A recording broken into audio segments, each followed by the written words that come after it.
வணக்கம். காசிக்கு அடுத்ததாக ராமேஸ்வரத்தை ஏன் புனிதமாக கருதுறாங்கன்றத பற்றி தான் பார்க்க போகிறோம். ராமேஸ்வரம் இந்தியாவில் உள்ள புனித தலமாக விளங்குது. இது நமது தமிழ்நாட்டில் கிழக்கு கடற்கரையில் அமைந்துள்ள அழகிய நகரமாகும். இது சிவன் வழிபாட்டுக்கு மிகவும் சிறந்த இடமாகவும் இருக்கு.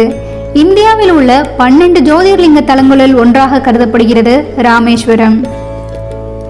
இந்த புனித தலமான ராமேஸ்வரத்தின் பெருமையை பத்தி நிறைய பேரு ராமாயணத்தின் மூலமா தெரிஞ்சிருக்கோம். கடவுள் ஸ்ரீராமர், லக்ஷ்மணன், சீதை மற்றும் ஹனுமான் போன்றவர்கள் கொடிய அரக்கன் ராவணனை வீழ்த்த தென்கிழக்கு கடற்கரையில் சிவலிங்கத்தை வைத்து பூஜித்த சரித்திர வரலாற்றை இது பறைசாற்றுகிறது. ராவணனால் இலங்கைக்கு கடத்தி செல்லப்பட்டு சிறை வைக்கப்பட்ட தன் மனைவி சீதாவை காண ராமர் வானரப்படைகளையும் தன் நண்பன் ஹனுமானையும் இலங்கைக்கு அனுப்பி வைக்கிறார். ஹனுமானும் சீதையை சந்தித்து ராமர் சொல்லிய தகவலை அவரிடம் கூறிவிட்டு சீதையின் நினைவாக அவரின் தலை ஆபரணமான சூடாமணியை வாங்கி கொண்டு ராமனிடம் கொடுக்க புறப்பட்டார்.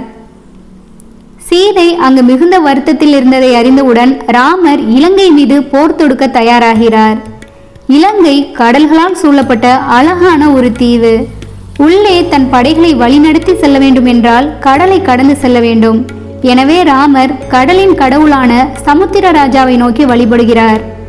ஆனால் சமுத்திர ராஜா பதில் எதுவும் அளிக்காததால் கோபமடைந்த ராமர் தன் வில்லை எடுத்து கடலின் நடுவே எய்தார். உடனே கடல் வழியை நகர்த்தி ராமரின் படைகள் போக பாலத்தை அமைக்க உதவியது. ராமர் சீதை மீட்க கடலின் நடுவே இலங்கைக்கு பாலம் அமைக்க ஆரம்பித்தார். அப்பொழுது ஒரு சிறிய அணில் தன்னால் முடிந்த மணலை சிறு சிறு உருண்டைகளாக உருட்டி பாலம் கட்ட உதவியது. இதை கண்ட ராமரும் வானரப்படைகளும் மிகுந்த ஆச்சரியம் அடைந்தனர். இதனை கண்ட ராமர் அணிலின் இந்த அன்பை பார்த்து அதன் முதுகில் லேசாக வருடி கொடுத்தார். அவர் 3 விரல்களால் தடவிவிட்ட அந்த அன்பு வருடல் தான் அணிலின் முதுகில் 3 வெள்ளை கூடுகளை உருவாக்கியது என்று நம்பப்படுகிறது. பாலம் கட்டும் பணி முடிவடைந்ததும் ராமர், ஹனுமான், வானரப்படைகள் அனைத்தும் இலங்கையை சென்றடைந்தது. போரின் போது இந்திரன் தன் வதம் மீது அமர்ந்திருந்தார். அகஸ்தியர் முனிவர் ஆதித்யா ஹரிதயா மந்திரத்தை ஓதினார். ராமர் தான் கற்ற வில்வித்தையான பிரம்மாஸ்திரத்தை பயன்படுத்தி ராவணனை கொன்று வீழ்த்தினார். ராவணன் அழிந்த பிறகு ராவணனின் மகன் விபசனாவை இலங்கையின் அரசனாக்கிவிட்டு ராமர், சீதை, லக்ஷ்மணன் மற்றும் ஹனுமானுடன் அன்னப்பறவை வதத்தில் பறந்து ராமேஸ்வரம் வந்தார்கள். ராமேஸ்வரம் வந்த ராமர் அகஸ்தியர் முனிவரையும் தண்டகர்ணிய முனிவரையும் சந்தித்து ஆசி பெற்றார். அவர்களின் அறிவுரைப்படி ராவணனை கொன்ற பிரம்மஹத்தி பாவம் போக அங்கே சிவலிங்கத்தை நிறுவி வழிபட தயாராகினார். எனவே ராமர் சிவபூஜைக்கான ஏற்பாடு செய்ய முடிவெடுத்தார். ஹனுமானும் சிவலிங்கம் கொண்டு வருவதற்காக கைலாசம் வரை ஆகாய மார்க்கமாக பறந்து சென்றார். சிவலிங்கத்தை எடுக்க சென்ற ஹனுமானால் சீக்கிரம் திரும்ப முடியவில்லை. பூஜைக்கான நேரம் நெருங்க ஆரம்பித்தது. இந்த நேரத்தில் தான் சீதை மணலால் செய்யப்பட்ட சிவலிங்கத்தை உருவாக்கினார். பூஜை நேரம் வந்துவிட்டதால் அகஸ்தியர் முனிவர் மணல் லிங்கத்திற்கே பூஜை செய்து விடுங்கள் என்று ராமனிடம் கூறினார். சீதை, ராமர், லக்ஷ்மணன் சேர்ந்து பிரம்மஹத்தி பாவம் போக சிவபூஜையில் ஈடுபட்டார்கள். அவர்கள் செய்த பூஜையின் பயனால் சிவனும் பார்வதியும் கண்முன் தோன்றி தனுஷ்கோடி நீரில் குளித்து எழுந்திருங்கள், பாவம் எல்லாம் கரைந்தோடிவிடும் என்று அருளினார். அப்படி ராமர் வழிபட்ட அந்த சிவலிங்கம் தான் ராமலிங்கம் என்ற பெயரை பெற்றது. அங்கே எழுந்தருளிய கடவுள் சிவன் ராமநாத சுவாமி என்றும் அந்த இடத்திற்கு ராமேஸ்வரம் என்ற பெயரும் புகழும் ஏற்பட்டது. இதற்கிடையே கைலாசமலைக்கு சென்ற ஹனுமான் அங்கே சிவனை சந்திக்க முடியாததால் சிவலிங்கத்தை பெற முடியாமல் தவித்தார். ராமருக்கு சிவலிங்கத்தை எடுத்து வருவதாக வாக்கு கொடுத்ததால் சிவனை நோக்கி ஹனுமான் தமம் பிரியலானார். அவரின் அன்பை பார்த்த சிவன் அவருக்கு அருளி 2 சிவலிங்கத்தை கொடுத்து அனுப்பினார். ஹனுமான் தன்னுடைய 2 சிவலிங்கத்தையும் சுமந்தபடி ஆகாய மார்க்கமாக ராமேஸ்வரம் பறந்து வந்தார். ராமேஸ்வரம் வந்தடைந்த ஹனுமான் அங்கே ராமரின் சிவன் பூஜை முடிவடைந்து விட்டதை நினைத்து வருத்தமடைந்தார். அவரின் வருத்தத்தை போக்கும் வகையில் ராமரும் இந்த மணலிங்கத்தை எடுத்துவிட்டு நீ கொண்டு வந்த லிங்கத்தை வேண்டுமென்றால் வை ஹனுமான் என்றார். ஹனுமான் தன் கைகளால் வாளால் நகர்த்த முடிந்தும் சீதை செய்த அந்த மணலிங்கத்தை அவரால் நகர்த்த முடியவில்லை. ஏனெனில் சீதை தன்னுடைய முழுமையான பக்தியால் தனுஷ்கோடி மண்ணிலிருந்து அதை உருவாக்கியிருந்தார்.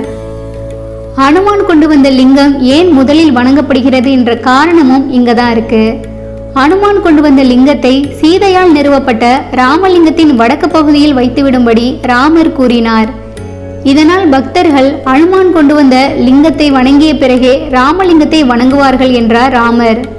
ஹனுமான் கொண்டு வந்த மற்றொரு லிங்கம் ஹனுமானை வழிபடும் வாயிலின் வெளியில் வைக்கப்பட்டுள்ளது. இப்படித்தான் ராமேஸ்வரத்தில் சிவலிங்கம் உருவாகி இந்த முறைப்படி வணங்கப்பட்டு வருகிறது. காசி யாத்திரை என்பது மிகவும் பிரபலமான ஒன்று. சந்திர வம்சத்தில் புண்ணிய நிதி என்ற அரசன் பிறந்து மதுரையை ஆண்டு வந்தார். இந்த மன்னருக்கு ராமேஸ்வரம் ராமநாத சுவாமி மீது அதீதமான பக்தி இருந்தது. தன் முன்னோர்களுக்காகவும் தனக்கு மகள் பிறக்க வேண்டும் என்பதற்காகவும் அவர் ராமேஸ்வர யாத்திரை செல்ல எண்ணினார்.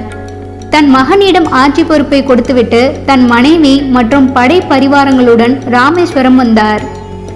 தனுஷ்கோடியில் தங்கி எல்லாவித புண்ணிய தீர்த்தங்களிலும் முறைப்படி குளித்து ராமநாதரை வழிபட்டு அங்கேயே தங்கியிருந்தார். அந்த நேரத்தில் படித்த வேத விற்பனர்களை கொண்டு பகவான் விஷ்ணுவை வேண்டி ஒரு யாகமும் செய்தார். அந்த யாகம் முடிந்த பின் தன் மனைவியுடன் புனித நீராட தனுஷ்கோடி சென்றார். நீராடிய பின் தான தர்மங்கள் செய்துவிட்டு ஊருக்கு திரும்பி கொண்டிருந்தார். அப்போது வழியில் அழகிய சிறுமியை கண்டார். 5 வயதுடைய அந்த பெண் பிள்ளை அரசனை நோக்கி, மன்னா, நான் தாய் தந்தை இல்லாதவள், என்னை உன் மகளாக ஏற்று வளர்த்து வருகிறாயா என கேட்டாள். அரசனும், மகள் வேண்டிதான் இத்தனை தூரம் வந்தேன். நீ பார்ப்பதற்கு மகாலட்சுமி போல் இருக்கிறாய். நீ அவசியம் என்னுடன் வா என அழைத்து கொண்டார். அப்பொழுது அந்த பெண் குழந்தை, அரசே, ஒரு நிபந்தனை உண்டு. என்னை யாரும் தீண்டக்கூடாது. என்னை யாராவது தீண்டினால் அவர்களுக்கு நீ தண்டனை வழங்க வேண்டும் என்று கூறினாள். அரசனும் ஒப்புக்கொண்டு மகாராணியுடன் அந்த சிறுமியை அழைத்து கொண்டு அரண்மனை வந்து சேர்ந்தார்.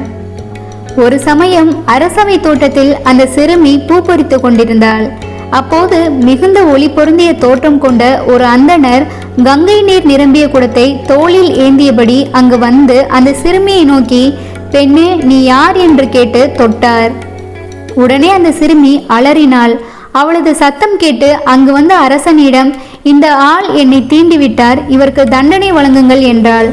அரசனும் அந்த அந்தணரை ராமநாத சுவாமி கோயிலுக்கு இழுத்து சென்று அங்குள்ள சங்கிலியால் பிணைத்து வைத்தார்.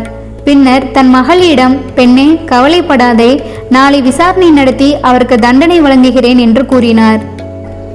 அன்றைய தினம் மன்னனிடம் கனவில் சங்க சக்கரதாரியாக தோன்றிய மகாவிஷ்ணு, மன்னா, அந்தணராக வந்தது நான் தான். இப்பொழுது உன்னிடம் வளர்ந்து வரும் பெண் மகாலட்சுமியே ஆவாள் என்று கூறி மறைந்தார். திடுக்கிட்டு விழித்த மன்னன் சங்கிலியால் தான் பிணைத்த அந்தணரை காணாதது அறிந்து தவித்தார். இறைவனையே சங்கிலியால் பிணைத்து விட்டனே என்று வருந்தினார். தன்னுடைய இந்த பாவத்தை போக்க வேண்டும் என்று இறைவனை வேண்டினார். அப்போது மகாவிஷ்ணு, நீ என்னை சங்கிலியால் பிணைத்த கோலத்திலேயே மகாலட்சுமியுடன் சேது மாதவன் என்ற பெயரில் நான் இங்கேயே தங்கிவிடப் போகிறேன். உனக்கு வைகுண்ட பதவியும் அருள்வேன் என்று கூறி மறைந்தார். ஸ்ரீ ராமநாத சுவாமி ஆலயத்தில் மேற்புறம் 2ஆம் பிரகாரத்திற்கும் 3ஆம் பிரகாரத்திற்கும் இடையே சேது மாதவ தீர்த்தம் என்ற குளம் இருக்கிறது.